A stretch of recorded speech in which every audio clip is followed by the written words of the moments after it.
August 3rd, 1944. Dawn. Somewhere outside Avranches, France. The air smells like wet earth and cordite. A low fog clings to the hedgerows, refusing to lift as if it knows what's coming. In a muddy orchard beside a shattered stone wall, 3 German officers stand with their hands raised. Their field-gray uniforms are streaked with dust and sweat. One of them is bleeding from the ear. Another keeps glancing over his shoulder, not at the Americans surrounding him, but at the road behind them. An American sergeant steps forward, helmet tilted back, cigarette clenched between his teeth. He's calm, almost bored. Names, ranks. The German major answers first. His voice is steady, but his eyes aren't. They keep drifting west, toward the sound. Because even through the fog, you can hear it now. Engines, many of them. Not idling, not assembling. Moving fast. The prisoners are marched to a makeshift interrogation point, canvas, folding table, a map spread over the hood of a jeep. The Americans work efficiently, too efficiently. No shouting, no confusion, just motion. Trucks rolling through without stopping. Tanks passing in columns, their tracks chewing the soft Norman ground into paste. The German captain finally can't hold it in anymore. He leans toward the interpreter, his voice low, urgent. "Welch army ist das?" Which army is this? The interpreter shrugs, Third Army. The captain swallows. Then he asks the question that will be repeated again and again over the next few weeks, from Normandy to the Moselle. Ist es wirklich Patton? Is it really Patton? For a moment, no one answers him. The Americans exchange glances. One of them smiles. "Yeah," the interpreter finally says, "that's him." The German major closes his eyes, just for a second, not in disbelief, in confirmation. You can almost feel the shift in the air, the moment fear replaces uncertainty. Because for weeks, German intelligence had told them Patton was a decoy, a loud, theatrical general commanding a phantom army in southeast England, a man chosen for deception precisely because he was predictable, aggressive, reckless, easy to read. But now, the maps don't match reality. Only 5 days earlier, Allied forces had been bottled up in the hedgerows of Normandy, bleeding for every field. Then came Operation Cobra, a thunderclap of bombers, a rupture in the German line near St. Lo, and through that rupture surged something the Wehrmacht had not planned for. Speed. General George S. Patton Jr. officially activated Third Army on August 1st.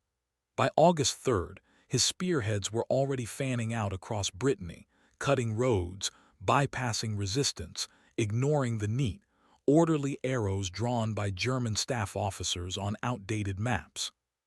Patton's doctrine was simple, brutal: movement is life, halt is death. So he did not halt.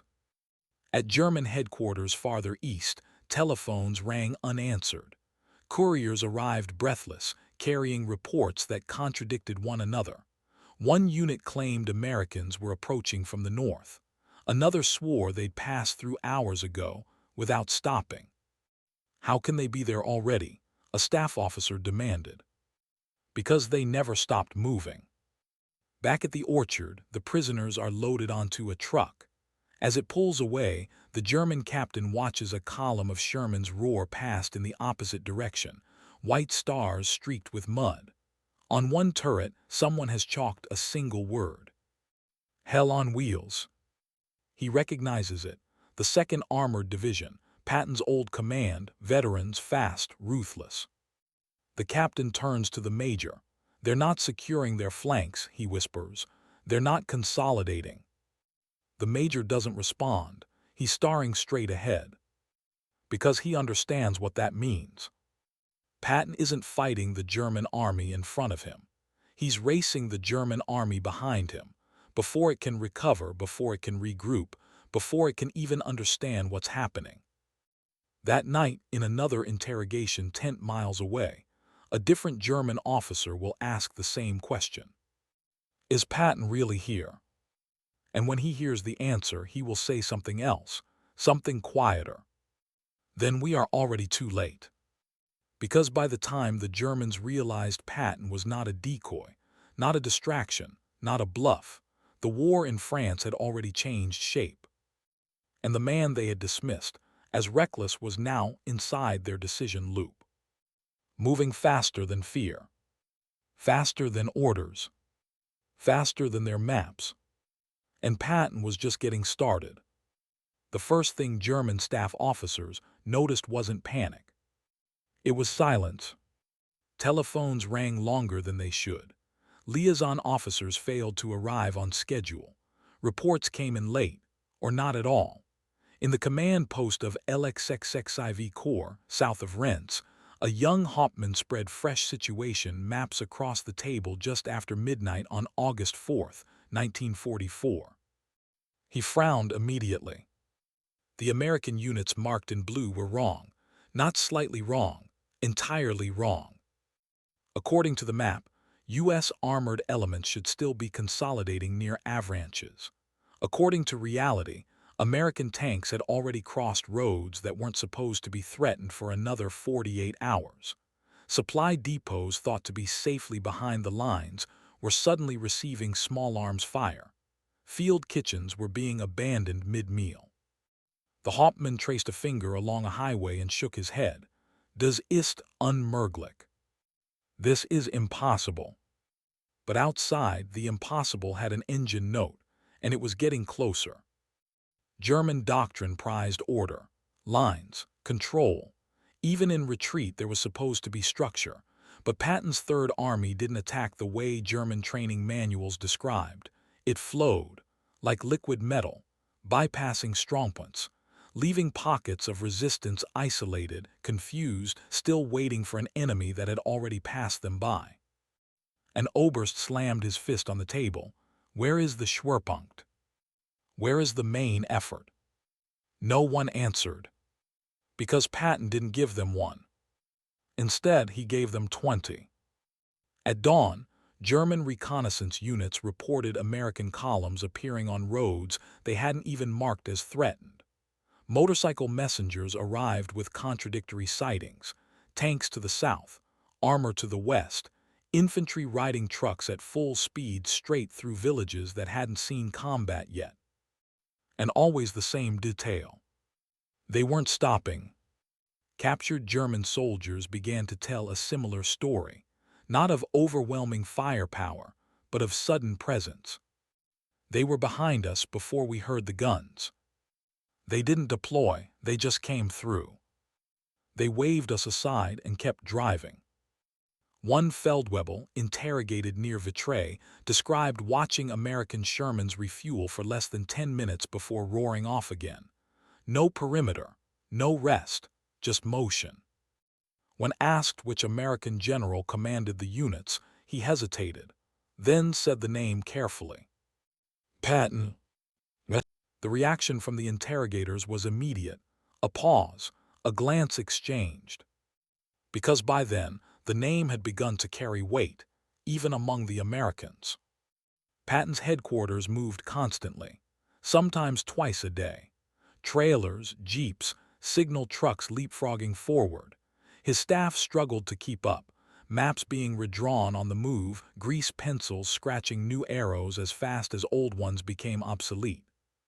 Patton himself rarely slept more than a few hours. When he did, it was often in uniform. His orders were blunt: advance, bypass, exploit. He demanded speed not for glory, but because he understood something the Germans were only beginning to grasp. Their command system could not react fast enough. German orders still flowed downward in rigid chains. Requests for withdrawal required approval. Counterattacks required coordination. Coordination required time. Patton denied them all three. By August 5th, German Army Group commanders were sending increasingly desperate messages eastward. They spoke of fluid situations, of enemy elements appearing unexpectedly, of loss of operational coherence. But what they were really saying was simpler. We can't see him. And worse, We can't stop him. At OB West headquarters, staff officers began pulling older intelligence files, profiles, assessments, character studies. Patton's name resurfaced again and again, always annotated with the same words. Aggressive, impulsive, risk-taker. One general scoffed. "This is the same man who slapped his own soldiers," he said. "He will overextend." But others weren't so sure. Because Patton wasn't gambling, he was calculating. His risk was tempo. He bet that speed itself would become armor, that by the time German commanders realized where he would already be somewhere else. And he was right. German counterattack plans were drafted, then discarded. Units ordered to assemble discovered their assembly areas already compromised. Fuel convoys never arrived. Roads jammed with refugees and retreating units choked movement eastward, while American columns slipped through gaps no one had thought to guard. In one command post, a German colonel stared at a map marked with pins representing American sightings. The pins formed no line, no front, just a spreading stain. He leaned back and said quietly, "This is not an attack, this is pursuit." By the time Berlin began to understand what was happening, it was already framing the situation incorrectly. They believed Patton was acting independently, dangerously far ahead of Allied support. What they didn't realize was that Patton had turned the entire Allied logistical system into a weapon: fuel, trucks, engineers, stripped down to serve one purpose: keep moving. And with every mile he advanced, German prisoners asked the same question, not in disbelief now, but dread. Is Patton really behind this? Because if it was Patton, then the old rules no longer applied. And the next realization, still forming in German headquarters, would be even more terrifying. Patton wasn't racing toward Germany. He was racing toward their collapse. By August 6, 1944, the fear had a rhythm. It moved along the same roads as the refugees. It slipped through retreating columns. It reached command posts before official reports ever did. Long before German generals could piece together a coherent picture, the soldiers at the front already knew the name. Patton. Not shouted, not cursed. Whispered. In a temporary holding area near Chateaubriand, a group of captured German non-commissioned officers sat on ammunition crates, waiting to be processed. Their faces were gray with exhaustion. One of them, a veteran of the Eastern Front, lit a cigarette with shaking hands. "When did you first see the Americans?" an interpreter asked. The man exhaled smoke slowly. "We didn't see them," he said. "They were just there." Another prisoner nodded. "They came from the side, from the rear, everywhere at once." Then one of them asked, almost casually, "Is it Patton?" The interpreter didn't answer right away. Because by now, that question meant something very specific. It didn't mean who was commanding.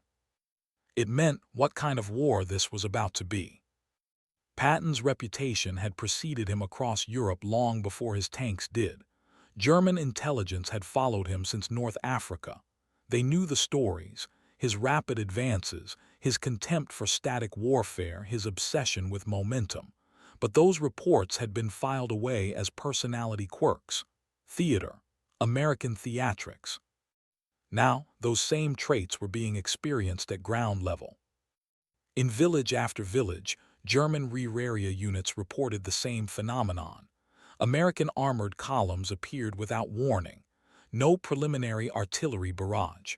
No slow buildup. Just engines and dust and sudden contact.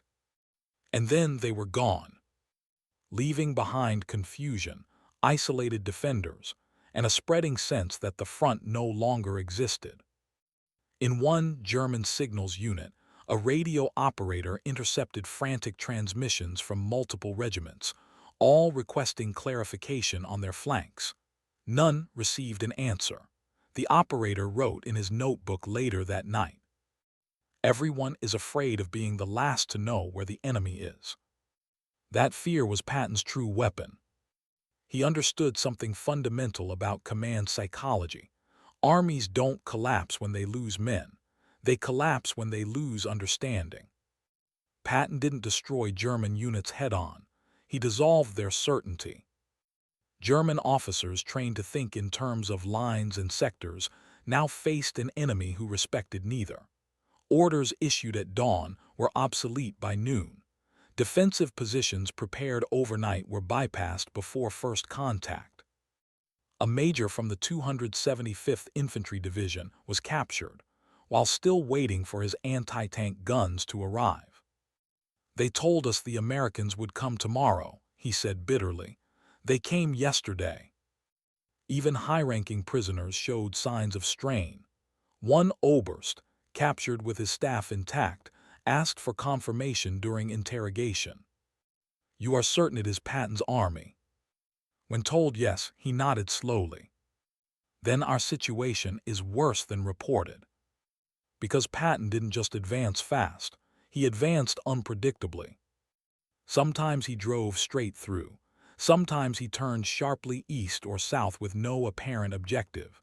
German analysts struggled to determine his goal: ports, encirclements, a dash to the Seine. The truth was simpler. Patton was hunting opportunity. Every gap, every hesitation, every delayed order, he turned German uncertainty into American momentum. And the prisoners felt it most acutely. As they were moved rearward, they passed endless streams of American vehicles, tank destroyers, half-tracks, fuel trucks with drivers who barely slowed, engineers repairing bridges under fire, then waving armor across seconds later. One German sergeant watched a Bailey Bridge go up in a matter of hours and shook his head. "This is not how wars are fought," he muttered. But that was the point. Patton wasn't fighting the war Germany had prepared for. He was fighting the war Germany couldn't stop. By August 7th, German commanders began using a new phrase in their communications, one not found in manuals: enemy infiltration at operational depth. It was a polite way of saying the enemy was everywhere and always moving. In an interrogation tent near Laval, a young German lieutenant sat hunched over, staring at his boots. He had been captured without firing a shot. His unit had dissolved around him. When asked how it happened, he answered honestly. "We were waiting for orders," he said. "Then someone said Patton was coming." He looked up, eyes hollow. "And no one wanted to be there when he arrived." That was the moment German morale truly began to crack, not under bombs or shells, but under the weight of anticipation. Because Patton's advance had turned fear into a countdown. Not if he would arrive, but when. And in German headquarters across France, another realization was beginning to take shape, one that would arrive too late to stop what was already unfolding.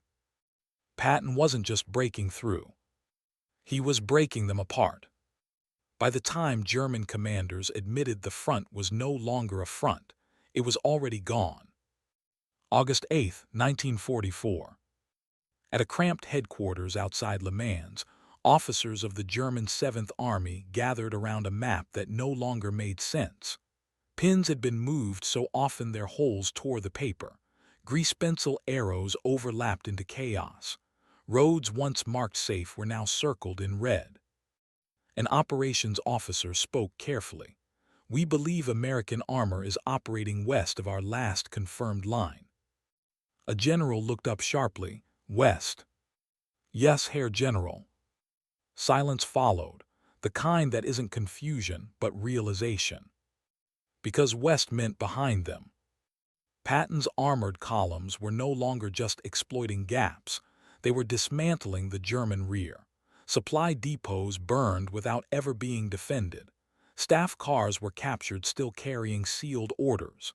Communication centers went dark mid-transmission. This wasn't a breakthrough. It was disintegration. German prisoners captured during this phase no longer asked questions with curiosity. They asked them with urgency. How far is Patton? Has he passed here already? Are we surrounded? One Oberleutnant, taken near an abandoned fuel dump, stared at the American officer questioning him and said flatly, "You do not attack like this." The American raised an eyebrow. How should we attack? The German hesitated, then answered honestly. Slower. Patton understood that speed wasn't just a physical condition. It was psychological pressure. Every hour he advanced stole an hour from German decision-making. Every mile he covered invalidated another plan. At Third Army headquarters, the pressure ran the other direction. Fuel shortages loomed, trucks broke down, crews went without sleep. Patton pushed anyway. "Fix it on the move," he snapped. "We don't stop for problems, we solve them going forward." His officers worried about overextension, about exposed flanks, about what might happen if the Germans managed to organize a counterstroke. Patton waved it away. "They won't," he said. "They're too busy trying to find us." And he was right. German command structures were built for set-piece battles.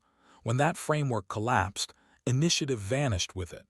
Junior officers hesitated, waiting for orders that never came. Senior commanders issued instructions based on reports already outdated. In one captured message, a German corps requested authorization to withdraw. The reply arrived 12 hours later.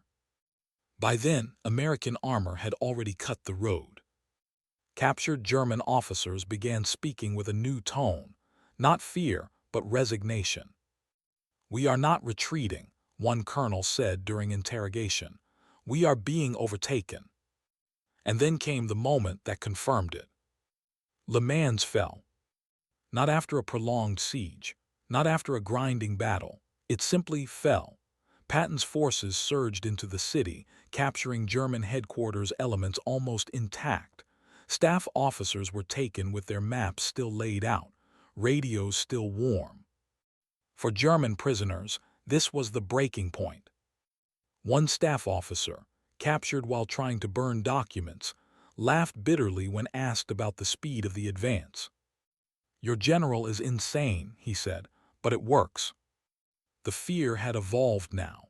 It was no longer about Patton arriving unexpectedly. It was about the certainty that once he arrived, there would be no time to react. German soldiers began abandoning equipment to move faster on foot. Tanks ran out of fuel and were blown up by their own crews.